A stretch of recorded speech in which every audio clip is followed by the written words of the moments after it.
పయనంలో బాల్యం అద్భుతమే, మన బాల్యం అద్భుతమే. వీరి వీరి గుమ్మడి పండు వీరి పేరేమి, తాగుడు మూతలు దండకోర్ వీరి పేరేమి.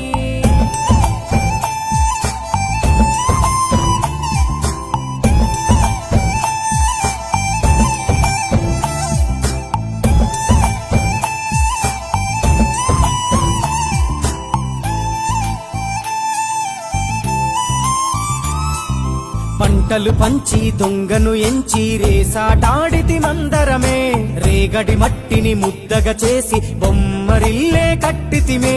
గద్దే వస్తాంది